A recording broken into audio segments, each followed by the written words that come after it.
Toppers അക്കാദമിയിൽ 2026-27 academic വർഷത്തേക്കുള്ള +1+2 science entrance oriented tuition ക്ലാസുകളിലേക്കും 8, 9, 10 ട്യൂഷൻ ക്ലാസുകളിലേക്കുമുള്ള അഡ്മിഷൻ ആരംഭിച്ചിരിക്കുന്നു. നമ്മുടെ കുട്ടിയുടെ ഭാവി സുരക്ഷിതമാക്കാൻ നമുക്കും ടോപ്പേഴ്സിന്റെ ഭാഗമാകാം. A different approach to success. Wandoor Marakkalamkunnu ഭാഗത്ത് വോൾട്ടേജ് ക്ഷാമം രൂക്ഷമാകുന്നത് പ്രദേശവാസികളെ വലയ്ക്കുന്നു. KSEBയുടെ മലപ്പുറം ദ്യുതി സ്പെഷ്യൽ പദ്ധതിയിൽ ഉൾപ്പെടുത്തി 2 വർഷം മുമ്പ് തന്നെ ഇവിടെ പുതിയ ട്രാൻസ്ഫോമർ അനുവദിച്ചതാണെങ്കിലും പ്രവൃത്തികൾ എങ്ങുമെത്തിയിട്ടില്ല. പുതിയ ട്രാൻസ്ഫോമർ ഉടൻ സ്ഥാപിക്കണമെന്നാണ് നാട്ടുകാരുടെ ആവശ്യം.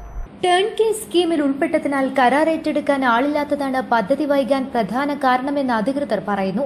പ്രദേശം assistant engineer E Srinivasan, sub engineer S Shanavas എന്നിവർ സന്ദർശിച്ച് സ്ഥിതിഗതികൾ വിലയിരുത്തി.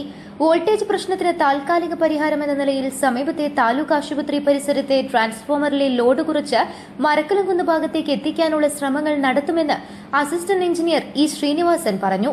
പുതിയ ട്രാൻസ്ഫോമർ ഉടൻ സ്ഥാപിച്ചാൽ മാത്രമേ പ്രദേശത്തെ വോൾട്ടേജ് പ്രശ്നത്തിന് ശാശ്വത പരിഹാരമാവുകയുള്ളൂ എന്നാണ് നാട്ടുകാർ പറയുന്നത്. വാടങ്കം സി ടീച്ചറി ഇ ഭാസ്കരൻ എന്നിവരും ഉദ്യോഗസ്ഥർക്കൊപ്പമുണ്ടായിരുന്നു. മരക്കലംകുന്ന് ഭാഗത്ത് വോൾട്ടേജിന്റെ പ്രതിസന്ധി രൂക്ഷമാണ്. KSEBിന്റെ ഭാഗത്തുനിന്ന് 2 കൊല്ലം തന്നെ മുന്നേ മലപ്പുറം ദ്യുതി സ്പെഷ്യലിൽ ഒരു ട്രാൻസ്ഫോർമർ പാസ്സായതാണ്.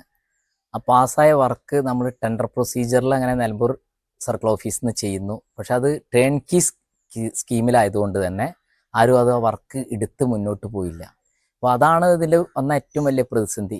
താൽക്കാലികമായിട്ട് ഇപ്പോൾ മെമ്പർ അടക്കമുള്ള ആൾക്കാർ ഇടപെട്ടിട്ട് നമുക്ക് ഹെൽത്ത് സെൻ്ററിൻ്റെ അവിടെ നിന്നൊരു ഇവിടുത്തെ ഹോസ്പിറ്റലിൽ നിന്ന് ആ ട്രാൻസ്ഫോർമറിൽ കുറച്ച് ലോഡ് നമ്മൾ കുറച്ചിട്ടുണ്ട്. അത് മരക്കലംകുന്ന് ഭാഗത്തേക്ക് മുട്ടിക്കാനുള്ളൊരു പദ്ധതിയാണ് ഇപ്പോൾ നമ്മൾ ശ്രമിക്കുന്നത്.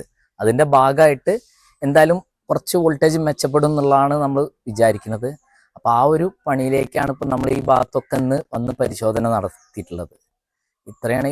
ഇനിയിപ്പോൾ മെച്ചപ്പെടണമെങ്കിൽ തീർച്ചയായിട്ടും ആ ട്രാൻസ്ഫോർമർ ഉടനെ വരണം. അതിന് നാട്ടുകാരൊക്കെ എല്ലാവരും ഈ ഒരു വർക്ക് ചെയ്യാൻ നമ്മളെ രാഷ്ട്രീയ കക്ഷി ഭേദമന്യേ എല്ലാവരും സഹകരിച്ചുകൊണ്ട് പോയാലേ ഇത് മുന്നോട്ട്. News bureau, Wandoor.